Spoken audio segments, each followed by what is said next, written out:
Hello, everybody. Welcome to the Tim Gaither podcast. My guest today is Randy Butler. Randy owns some of the best clubs in the country called Hyenas in Texas. Super cool dude. I'm really looking forward to talking to him. So let's bring him in. So how's it going, buddy? How's the family? Everything's going great. We had some perfect timing when all this COVID-19 stuff started. We had just bought a new house 4 days before they did the lockdown. Yeah. And we were in the process of moving into the new house. And we moved in with my daughter and her boyfriend, who just had a baby the day of the lockdown. Yeah. We moved my mom in with us. And then, of course, my younger daughter. So we have 7 people, a baby, 3 chihuahuas, and a pit bull at the house. So it hasn't been boring. Yeah. And it's been great spending time with family. I haven't got to do that in 25 years. Yeah. Has that been the best part of it? That's probably the best part of it, yeah. It's pretty nice to be able to do that. And it's nice to be able to spend time with the new baby right now, because normally that would be pretty limited. Yeah. Yeah, I saw a picture of her, dude. She is super freaking cute. And every time I see your kids, I can see your face in them, dude. It's like Jared and your grandson, what's his name? Braxton. Yeah. Dude, he looks just like you. I'm like, shit, that's... And, by the way, he was born on the exact same day as my niece, which I did not know until I saw your son's post about it, and I was like, holy shit, they were born on the same day. Right. How's things for you and the new baby boy?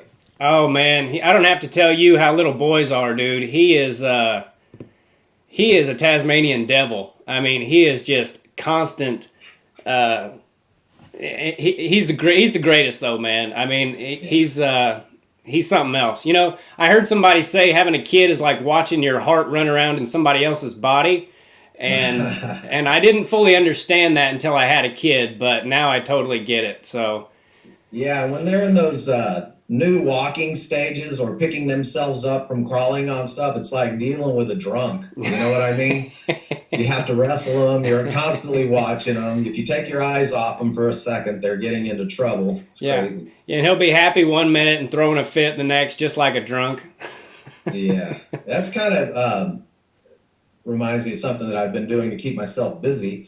I've been coming into the club and transferring all my old family home movies to the computer. Oh, yeah? And so that's been kind of cool, too, hanging out at the house and watching movies with the kids and the family and everything. Are you in Fort Worth Club right now? I'm at the Fort Worth Club right now. Okay. Do you have a time frame for when you guys get back to normal? Nope. Bars are all closed right now, and we're considered bars. We sell more than 51% in alcohol. So, yeah, I have no idea when we're opening back up, man. Yeah. I'm thankful that we have some pretty cool landlords, and so we're not like in any immediate danger, but how long is this going to go on, Yeah. You got to open up for a little while, right? We did get to open up for a little while, and I kind of have mixed feelings about it a little bit. On one hand, it was kind of nice to produce a little bit of revenue and kind of test the waters a little bit, but, it was also kind of scary. I don't want to put my staff and comedians and customers and everybody just, to try and open up a little bit early. Yeah. I'm not upset that we're closed right now. I'm a little bit upset that we're the only ones closed right now, just bars. That doesn't make a lot of sense to me. It seems like we'd get results faster if maybe more places had to close as well. But yeah, whatever. I just do what they tell me. When you were open, did you have to do like social distancing and that kind of stuff? Yeah, we were at 50% capacity. We had to do social distancing, just wasn't, quite the same. It wasn't that much fun. Yeah. It was okay. People seemed to really appreciate it, and it was fun being back here. I came in a couple of nights to hang out with the fellas and stuff, and, man, sure do miss it, don't you? Yeah, I've been on stage 6 times in 5 months, and, yeah, but, Fortunately, I've been doing it a long time. So when I did do my shows, I was kind of nervous and was like, God, am I even going to remember my stuff? But it all comes back to you. I didn't really miss a beat. I was a little less comfortable doing crowd work just because the country's in such a weird place right now. But it ended up really good. The shows that I did get to do. Where So did you get to do that at? Where was it? Looney Bin in Wichita. Right. And I guess they're still open, but they're doing a limited capacity kind of deal. How long has Hyenas been open now? We opened December 9th, 1993. So 26 years, maybe, Yeah, something like that. I don't know, 27 years. yeah, yeah. It's been a long time. How did you get into this business?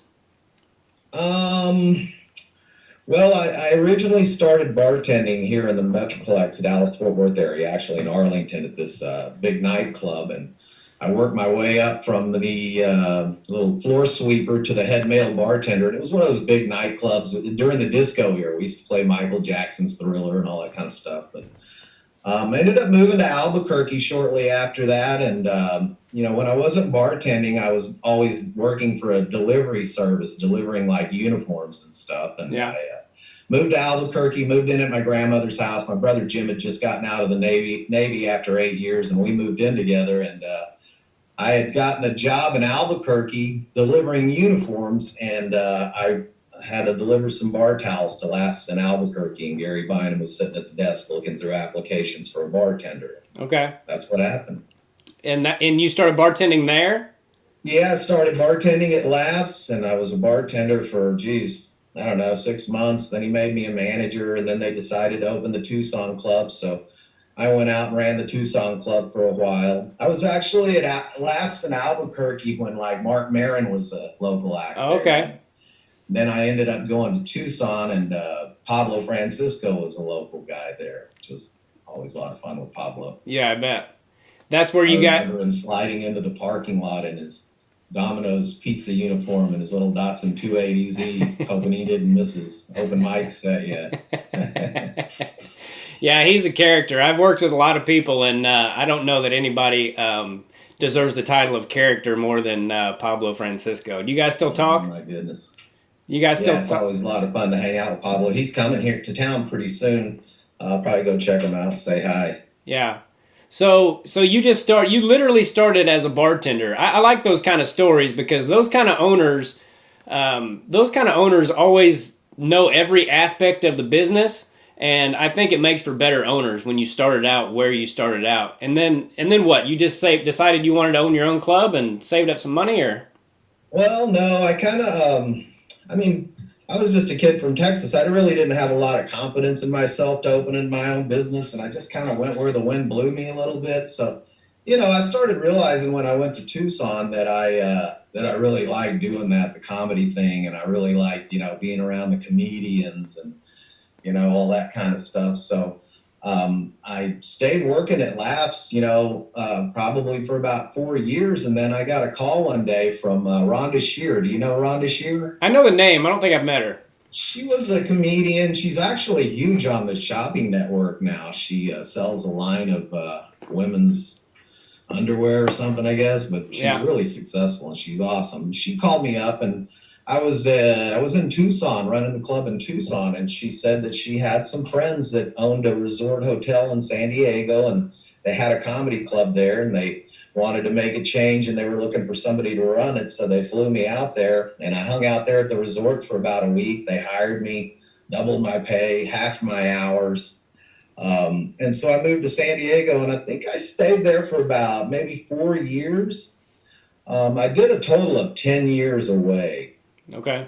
And I ended up moving back to Fort Worth because, I had a son that lived here, Jared. I had a son that lived here in Fort Worth, and I wanted to come home. And Jared and I had gone to a hockey game to see a Fort Worth Fire hockey game and parked in front of the original Hyenas. Okay. I had a for lease sign, and this old crazy woman owned the building, and I got in. The way I got the money to open up the first Hyenas, my dad loaned me some, and then I did a couple of shows at this 600-seater here in downtown Fort Worth called the Caravan of Dreams. Okay. I did Tommy Chong and sold that out. I did Ellen DeGeneres and sold that out. I think I did Bobcat Goldthwait there maybe, but Yeah, that's how I got the money to open the club in the beginning. It didn't take a whole lot to open it. The place that was for lease was set up pretty well. The only bad thing is it had really high ceilings, but you know, we weren't making it as a comedy club either, boy. We had to think of something. So we started turning it into a dance club after the shows on Friday and Saturday nights. Okay. Man, that just took off. It was extremely successful. We had lines out the door while the comedy shows were going on, people waiting to get in for the dance club. And man, those were some good times. Yeah, I bet. Was that at the old Fort Worth club? The Okay. original Fort Worth club on Main Street, 604 Main Street. The name of the dance club that we had was 604, Club 604. Okay. So was it pretty rough there in the beginning when you were first opening the club? Yeah, I mean, it was really rough. When you're opening a club from scratch, you've got to develop a market. Back then, too, we didn't book a whole lot of special events.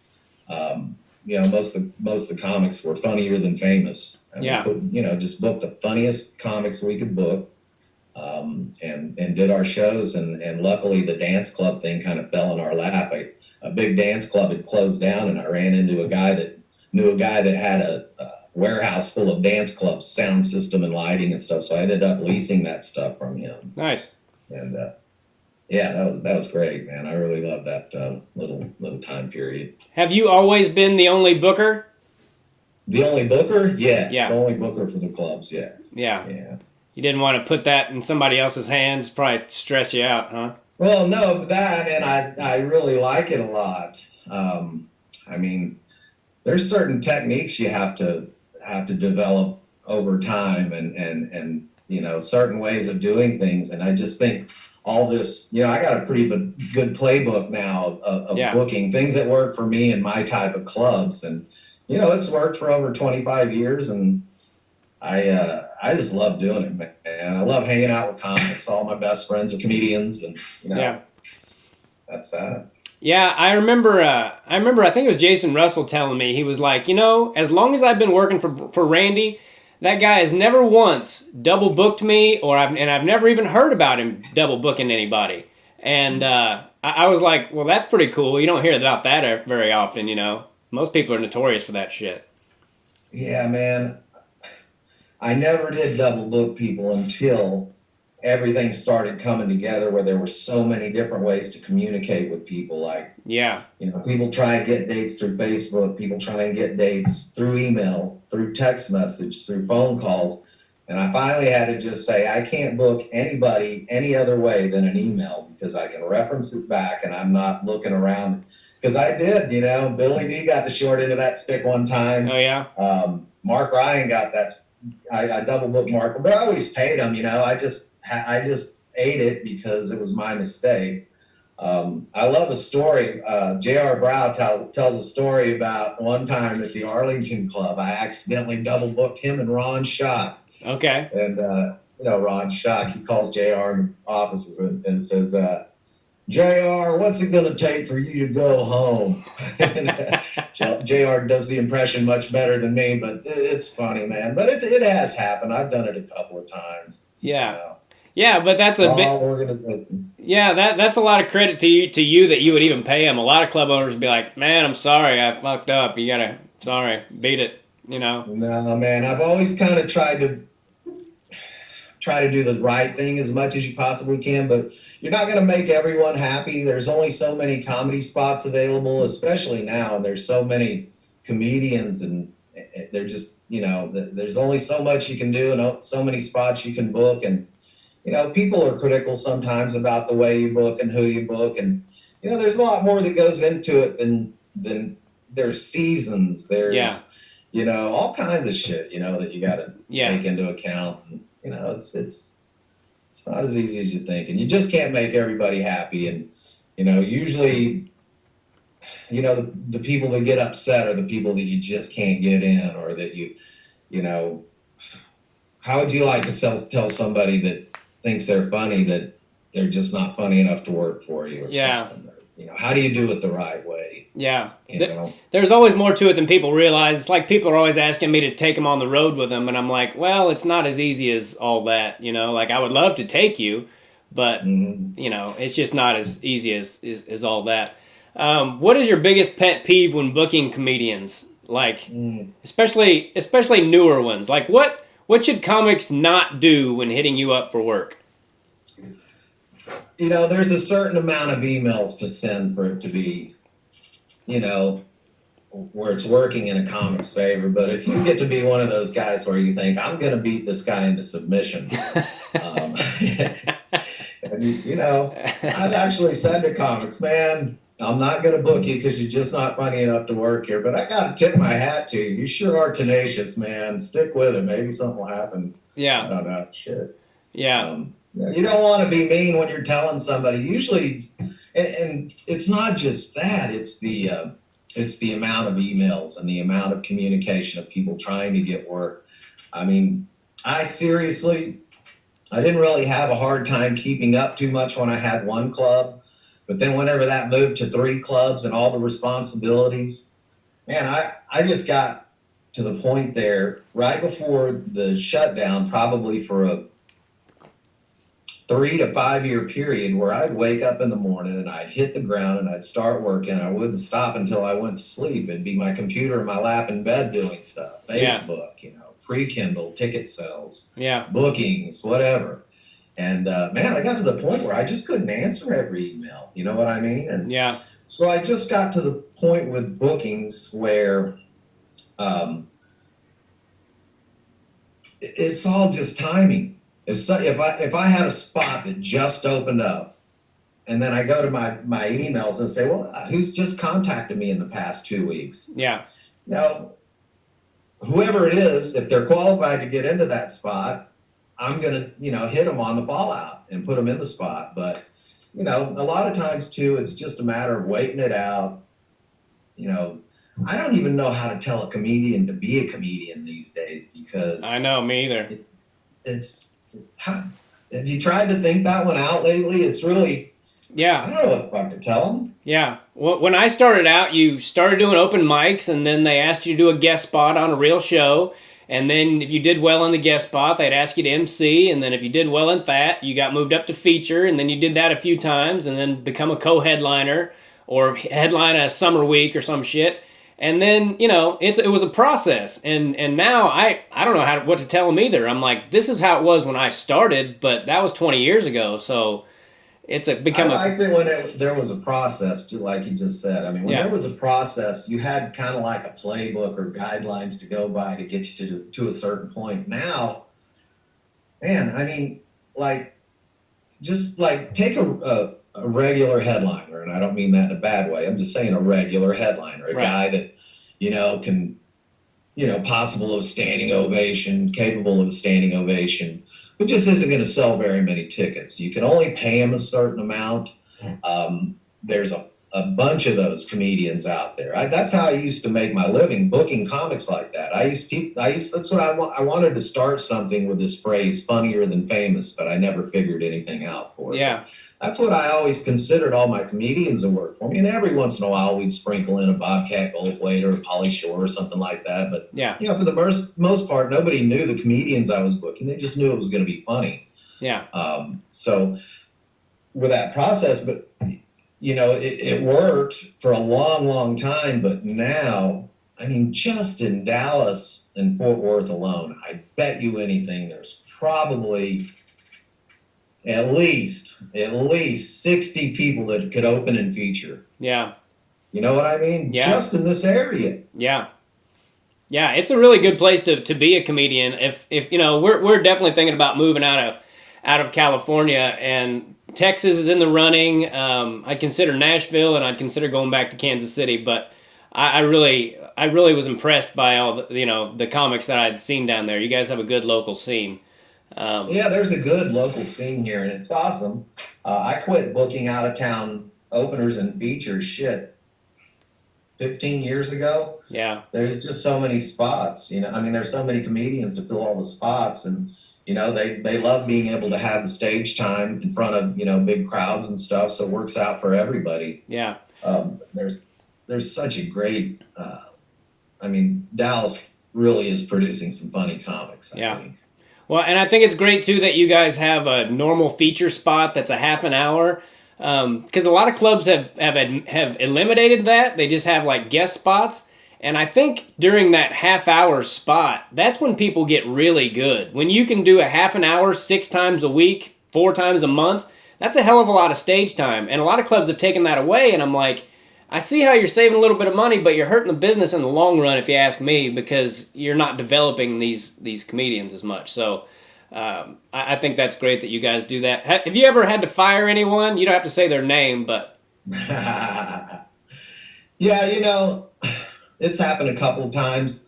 I remember one time back at the old Fort Worth club, and I'm not going to mention any names, but the comic that was on stage, the headliner, he did or said something. I can't even remember what it was. Long, long time ago. This had to be back in the 90s. And I was just so lucky because, like, now, if that were to happen and you need to fire somebody between shows, you just get on the phone and there's people all over Dallas that can just drive right over and do a 45-minute set. But it wasn't that way in the 90s. But I was really lucky because I had John McDowell across the street doing a one-nighter for me. So he gets off stage doing his corporate gig and walks over to the club. I let the guy know. He takes a hike, and John McDowell finished the weekend out. But, yeah, more so risks like that early on than now because, I've been doing it for so long. It's hard. That's why I think it's really hard to try and give a new comic advice on how to be a comic, because here's what's happened as well. Say like me in the Hyenas Clubs, my headliner roster is probably about 65 deep right now. Okay. 65 guys that can step on stage, capable of getting, standing ovation. Crowds love them. Everybody's happy, goes home with a smile on their face. But now I've had, and that would put my rotation, these guys to coming into the clubs about once a year. Yeah. That's kind of how it is. Yeah. But now you get all these guys that aren't on my roster that are Netflix guys, podcast guys, and you sprinkle in that probably, I don't know, there's probably 20 or 30 of those I just started using in the past. So what does that do to your headliner roster when now you bring on 20 or 30 more guys that just spread that out? Is that even a reality to say, hey, I work at Hyenas, but I only do it once every year and a half or 2 years? I mean, what do you tell a guy that's, but the one cool thing about what you guys do is, and I totally believe this, with comedians, the cream of the crop. I mean, you guys rise to the top. The best rise to the top. The best get what they're supposed to get. I mean, there's guys out there that are incredibly talented that never made it. But, for the most part, as far as stage time goes, I think the best get the stage time. Yeah. For the most part. How hard is it to sit in the back of the room as a club owner and somebody on stage not be doing well? Is it hard for you? It's soul crushing. Yeah, I bet. Soul crushing, because that's me up there. Yeah. That's my club. That's my stage that I invited all these people. Hey, come look at this. Yeah. And I took Vinnie Paul and John. I took Vinnie and John out to a club once to see somebody that I just really loved a lot. Really respect, and probably still one of my, I think they're in the top 5 of all talented comics I've ever known or anything. But I took Vinny and John out there to see him, and it was one of them bad nights, man. And those guys ragged me all night long the rest of the night about how I didn't know anything about comedy, and that was icky, and that was no fun. And, it happens. Yeah. I mean, even the funniest comics are capable of taking a shit sometimes. Sometimes it's on purpose. I don't know, shit. Who knows? Yeah, the last time I got to see Vinnie Paul, he was in the room, and that was the show that you were in the back of the room, and I didn't know. And that's my favorite thing, is when a club owner's in the back of the room, but I don't know they're there. So then I'm not thinking about them at all. I'm just doing what I do. And I came off stage, and you were really cool about my show and everything, and I was like, oh, shit, you were here for that? Awesome. I'll take that. But when I know they're in the room, and like every joke that doesn't get what it deserves or what it usually gets, I'm like, fuck, they think I suck, but once you get to your point, you've been doing this quite a while. You don't really run across too many sets that go sour on you anymore, do you? No, not really. No, not really. You have those. Jason Dixon warned me a long time ago. He was like, "Don't ever think you're not going to eat it again, because as soon as you have that thought, you're about to eat shit." So Right. I've tried not to. I try not to get too cocky about it. But do you have a favorite comedian, like funny wise, of all time? Of all time, like, man, I say this for years, and it's crazy because, man, I've seen people have some monstrous sets, especially in that old Fort Worth club on Houston Street. That was just like the greatest comedy club. Yeah, Everybody loved it. It was so much fun. And 320 seats, and it was always packed. And, yeah, I saw people have some monster sets in there. John Reeve he's just a beast, Brad Williams, just all these guys. But I still haven't ever seen someone have a set like I saw Tommy Blaze have at the club that I ran in San Diego back in the late 80s. yeah, He was just a beast, man. Tommy was fearless. He was crazy. He was cocky. He was an asshole. He was all those things wrapped into one. yeah, Loved him.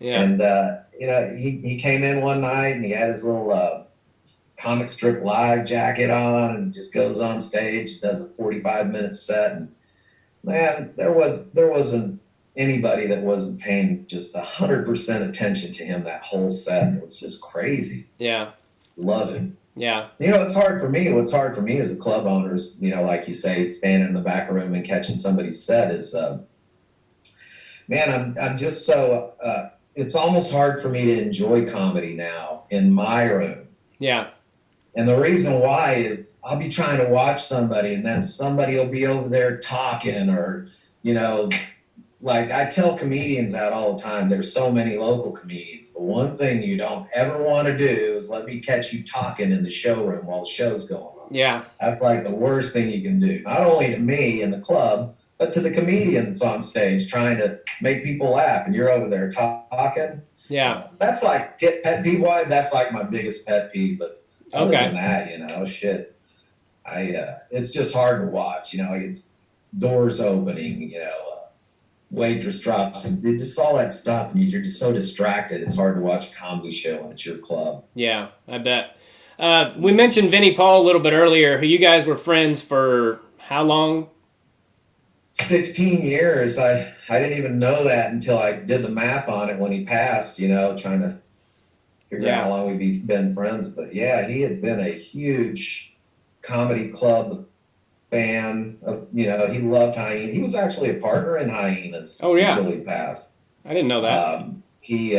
He probably saw more shows at this club than I did the past 10 years. Yeah. He's just a huge comedy fan, man. He got it. He understood how setups, punchlines, all that stuff. You hung out with him afterwards a couple times. Yeah. He was really nice to me, and he told me that I had great timing, and some compliments from some people mean more, So it's Vinnie freaking Paul. I'm like, thank you. I mean, he was a super cool dude. Do you have a favorite memory with Vinnie?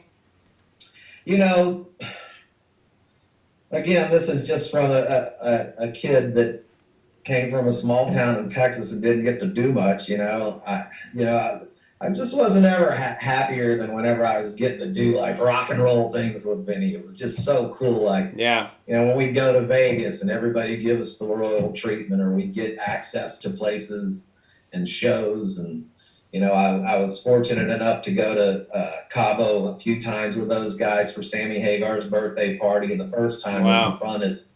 We'll never forget it. And, those kind of times just, going on trips with them. I got to get on the tour bus a couple of times with Hell Yeah and ride around. And, it was just amazing the way those guys operated. They were such hard partiers. But then I would wake up on the bus the next day with a hangover and sleep in my eyes and poke my head out the window. And they'd already be set up in a village with barbecue going on and music and, the guys from Corn eating barbecue with them. It's just crazy. And I asked Vinny one time, I go, would you rather be on the road or would you rather be at home? On the road. Yeah. Didn't even hesitate, man. Yeah. That's his life, or was his life. He loved, just living out of a bus. Yeah. Crazy. Yeah. Seems like you get tired of it after a while, but I guess you just get acclimated to it. And it's home then. Yeah, I think if you were rock star status like that, it would be pretty cool. You know, it's a little more of a grind when you're sleeping on the side of the road in your Honda Accord or whatever. Yeah, I'm sure.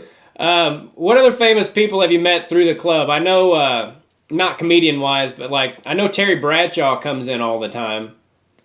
Yeah, Terry Bradshaw comes in. He comes in because one of my headliners that I book regularly and I love, he's my favorite new guy, Jeff Dye. Okay. Jeff was on a show with Terry, and so he comes in when Jeff's in town. Yeah, it was getting kind of cool there for a while, right before this COVID thing, man. Tony Romo came in. Dak Prescott came in a couple of times with his buddy and did open mic. Oh yeah. You know, it's been a lot of fun. I just recently, right before, I guess it's been a year now, but I mean, I got to book Andrew Dice Clay at my club. You know? I mean, and for a 58-year-old guy like I am that does this, that was just really friggin' cool to me. Yeah. You know, I love that. Yeah. When I was about a year ago, I was headlining the Vegas club, the Laugh Factory, and he was too, but we were in different times. So we shared a green room together, and we didn't talk a whole lot. But when I was in there was a whole bunch of people, and I was just sitting there, and I was like, "This is cooler than shit." Like I was 10 years old when I first saw that guy on stage, and then he sold out Madison Square Garden and all that. But just being in the room and looking across and being like, "That's Andrew Dice Clay," and we're headlining the same club. It was surreal to me. Yeah, I can imagine. Yeah. That'd be awesome. Yeah. Did you have your name up on the marquee with his and everything? Yeah. It was super cool, and our pictures were right by each other. He was doing like the midnight show and all that, and I was doing the 8 and 10 or however it worked out. But yeah, it was pretty cool. Didn't Kelly Clark? Where did you start, Tim? I started in January rather of 99. No, December of 98. So it was almost 1999. So it's been a little over 21 years. Nice. Yeah. Didn't Kelly Clarkson work for you? Kelly Clarkson was a cocktail waitress at the Arlington Club. Yeah. I ran the Fort Worth Club back then, but my buddy Mark Doyle, I don't know if you remember Mark. I remember that name, yeah. He was owner at the Arlington Club, and Kelly was a waitress there, yeah. Yeah. I went over a couple times, and she'd be singing away, between shows when we're doing the turnover. Really nice, really sweet. Glad she made it. Couldn't happen to anybody better. Yeah, that's awesome. What would you say the hardest part of owning a comedy club is?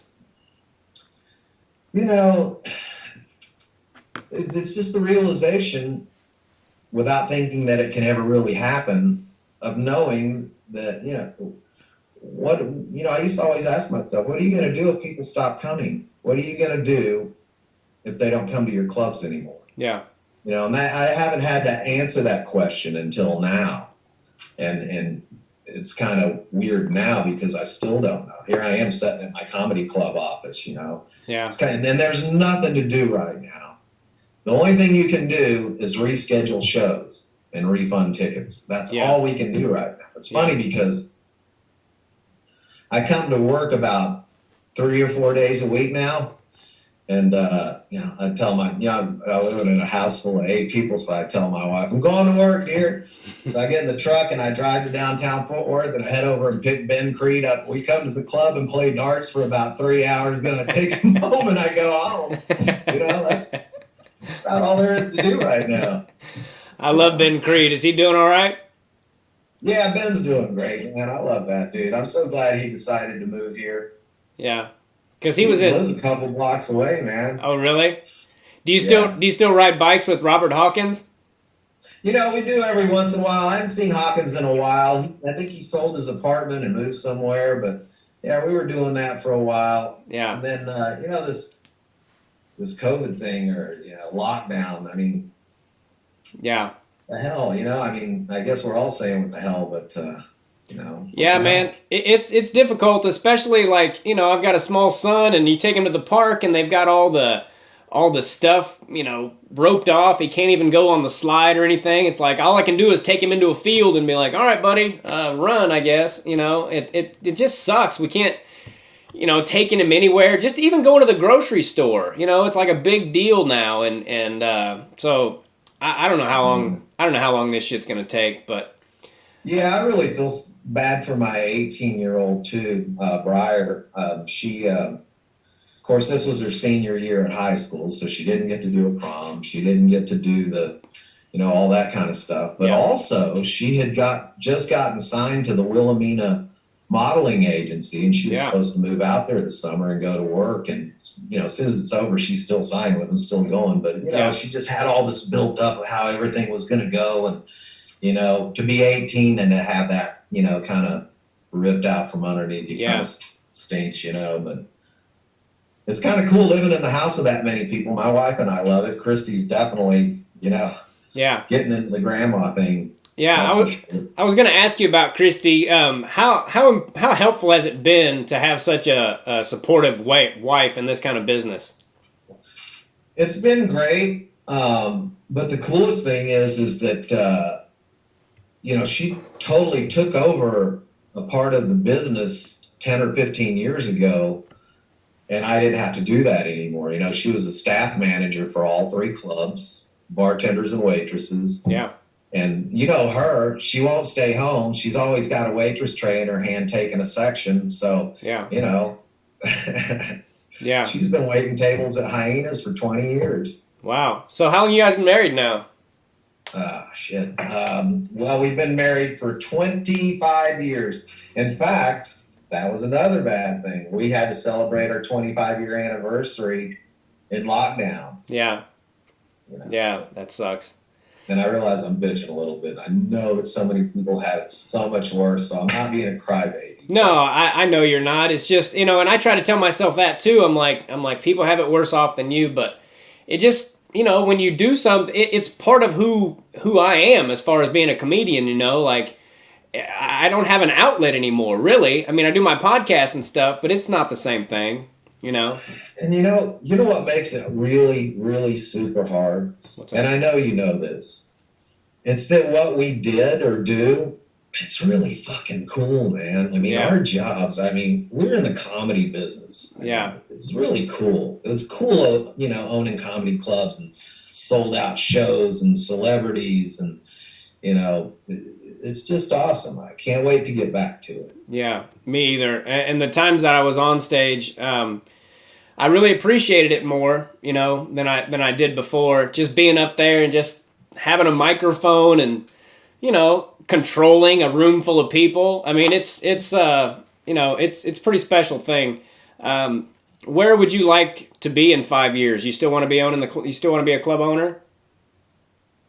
It's funny you say that because that's another thing that was in the works right before. And I don't know if I've told you this or not, but I had the 3 clubs sold. Oh, you did? And I was still gonna, be a part of the clubs. I think in the deal is 10% ownership, but it was in mind to expand. We were planning on opening like 30 clubs. Okay. The Rubber Chicken deal? What's that? Wasn't it called Rubber Chicken or something? Rubber Chicken Comedy Club. Yeah. I got the website already, everybody, so don't even think about it. But we're still planning on doing it, I don't think this thing's going to last forever. I don't think this thing's going to destroy live comedy and live music and live sports. I just don't believe that. They're going to, come out with something to take care of it. We'll all be fine again. And hopefully, the cream of the crop can survive and comedy will flourish. And yeah. If we weren't in such a weird time, what would your advice be for someone if they did want to open a club? If they wanted to open a club, Yeah. go to work at a club for a little while and don't just, don't just go to a couple of shows and say, man, this would be neato.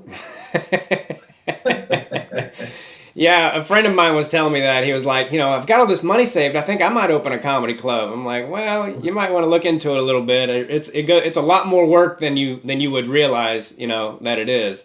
Like you said, you get up and you think about it from the moment you wake up until you go to bed. Somebody asked me, well, I've been asked a couple of times why I think Hyenas has been around so long, and I swear to God, it's always been fear driven. It's always been fear of people not coming in, fear of it raining on Saturday night. Yeah. fear of, a comic doing something that he shouldn't do, or an employee quitting right before a shift, or, it's always been fear driven, but man, the rewards, holy moly, Yeah. Is that the best part of it? the rewards Yeah. or the fear driven. No, the rewards from being fear driven. Because I understand the whole fear driven thing. Yeah.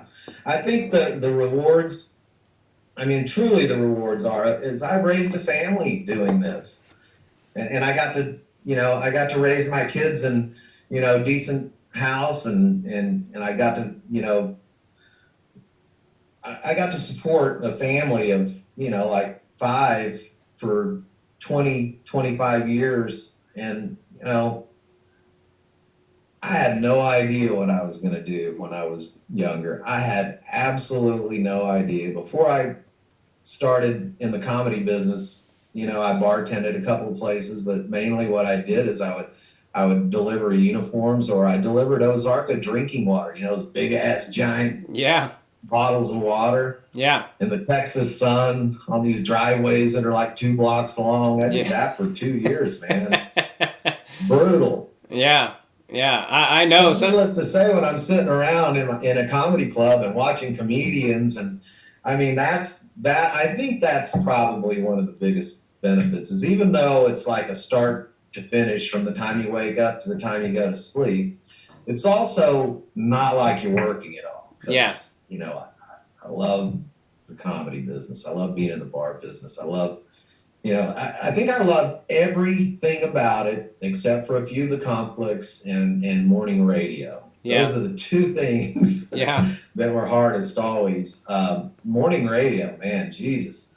Especially if you live in Fort Worth and they want the Fort Worth comedian over there, and you drive them all the way to Dallas for a 10-minute spot. But, Yeah. it always helps to get as much exposure, but for a nighttime person to have, I don't know how comics were funny on the radio at that early in the morning after staying up all night. Yeah. It's hard because sometimes you have to get up, but it takes, especially if you've been on stage that night, it takes a while to wind down. And, especially radio, sometimes, depending on what radio you're on, some DJs are great, and then some of them step all over your stuff, and they'll ask you a question and not let you answer it. Right before the punchline, they'll interrupt you and that kind of stuff. That's the hardest part of it. But that's what's cool about this one state. Bo and Jim, Bo and Jim, you've been there a couple other times. Yeah. Those guys are cool, man, and they know how to interview comics. And it's just the getting up part. That's the only thing, is the getting up part, man. Yeah, I bet. What in your mind has changed the most since you started about comedy? Well, probably the booking and the abundance of comics. Yeah. And all the different formats to get comedy out there. So I think what's changed a lot is, you used to book a 3-act show, and the opener was usually local or close by, and then the feature and the headliner were both out of towners, Yeah. Now, you've got so many local acts. You don't have to do that anymore, but also just like in advertising, the social media, and, I'm 58 years old, and I'm trying to stay up on Facebook and, everything that goes along with that. It changes all the time, and websites and emails and text messages, and, you really got to kind of surround yourself with people now, whereas before it was really easy just to be a mom and pop. You could do everything. I remember when we first opened the club in '93, I used to work the door, I'd cook sometimes, we cleaned the club ourselves, Yeah. It was just... Well, you still do sometimes. I remember you telling me that story about recently where you had to make all those chicken wings at one of the clubs, the Dallas club. Yeah, we had our fryer go down, so me and John, Big John, we just got a couple of big buckets, pots, and took them over to the comedy condo, which was located across the street at the time. And man, we were just frying wings up and putting them in pans and putting them on the tailgate of the truck and driving them over to the Dallas Club. And Yeah. we didn't think that was ever we didn't think we were gonna get that smell out of the condo. Man, we finally got rid of that condo. oh, you did? I love that Yeah. place. That's too bad. Yeah, we just went to all hotel because it goes into that group of guys, that are selling 2, 3, 400 tickets on their own. They won't stay in a condo anymore. So Yeah. it just got to the point where I was paying for rooms and condo and blah blah blah. Yeah. Yeah, that makes sense. Made more sense. And I almost always prefer hotels, but that particular one I loved. It had that great workout room. The club was right there. I dug staying over there, so I'm kind of sad to hear. Kroger was right there. Yeah, all kinds of stuff within walking distance. So that kind of stinks as far as that's probably the only apartment that I liked in this business. How many grandkids do you have now? I have 2, Braxton and Sailor. Sailor's the new one that was born on the day of the lockdown. Oh, on the day of the lockdown. I didn't realize that. Day of the lockdown, yeah. Yeah. What's the best part about having grandkids? Well, is it different than kids? Being able to hand them back. Yeah. Yeah. I don't, Sailor's still a little baby, so I'll be rocking and playing her and all that kind of stuff, but when she starts to cry a little, then hand her off. Yeah, I can imagine. There are times where I wish I could hand my boy off to somebody because you don't realize how just encompassing it is. I mean, it just takes over. If he's awake, I am not doing shit else besides watching him. And if I try to, he's like, "What are you doing right now?" So yeah, I can imagine. You also have a pro boxer in the family now. What's that like? Yeah, my daughter Carson, her boyfriend, who is Sailor's dad, the 3 of them live with us. He's a professional boxer, 7-0. Nice. He's the Fort Worth kid. He's really good. Unfortunately, his last 4 fights have been canceled, and this, keep in mind, is after doing a weight cut. Yeah. That's the hardest part of boxing. I can't even stand it. I remember this last time he had to cut weight. I actually went to sleep early and slept late because in my mind I thought the time would pass by faster for him not having to go through that. Yeah. But it's horrible, man. And I can't believe it. In the first one, he gets all the way to like 5 days out of the fight, and his opponent tore something in his shoulder and had to cancel the fight. Yeah. How much? So then he gets another fight. That fight gets canceled because his opponent contracted the virus. Then he gets another fight. The same thing happens again. Then 2 weeks ago, he cuts weight, flies out to Vegas, checks into the MGM, fights the next day, makes weight. And then they tested his opponent. He had the virus, and they flew him home. Man, that sucks. How much weight does he have to cut? Well, he's normally, I think, walks around, and I might be wrong about this, but I think Edward normally walks around about 138, 140, something like that. And he cuts down to like 126, 127. Yeah, which is a long way to go when you don't have anything but water weight to lose. Yeah, and I feel so bad for him because, man, my family, we have the worst diet and, chicken fried steaks and, all that kind of stuff all the time. And then, Edward, he's so focused. I don't even know how he does it, man. Yeah. He does. He's destined for greatness. And this last time he went, he was the last 3 fights were going to be on ESPN. It was top-ranked boxing. It was, cool. It was some good shit. Yeah. Career-changing fights for him, and. Yeah. Yeah, I wrestled for 14 years, so I know all about cutting weight, and it just sucks. And until you have to do it yourself, it's hard to understand, but it's freaking brutal. So hats off to him for doing all that, and I hope it works out for him. I'd like to see him fight. I would love to see him fight. Yeah, man, I love it. Yeah. I really get into it, yeah. Yeah. Well, I hope he does well. You're a funny dude. Did you ever consider trying stand-up? I did stand up, early on, Yeah. and it was really bad. And I remember one time I was at the Tucson Club, and I was the manager of the Tucson Club, and I let myself do a guest set. Yeah. And so I got on stage, and I just ate it so bad that when I got off, I walked over to the office, and I closed the door, and I didn't come out of the office until even the whole staff left. Really? And it was so embarrassing and sucked so bad. Yeah. But then, I don't know, a few years after that, I had to go on stage because the opener didn't show up in San Diego. Oh, wow. And I did all right. And Yeah. so then I kind of got the bug again. But one time in Albuquerque, I was getting ready to go up. I think it was like my third time up or something. And I don't want to go up as the manager of the club. It's so stupid or whatever. And there was this girl comic there. Her name was Cindy Stapleton. She was really funny. Everybody liked her a lot.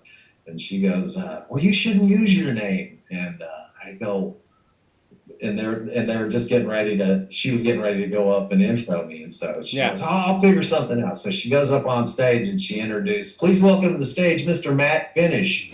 And so that everybody's kind of, that's always been kind of like my nickname, Matt Finish. Okay. You know, some of the older comics that know about it, you know, Yeah. It was horrible. Nobody's going to make any, you know, I knew early on that wasn't the path. Yeah.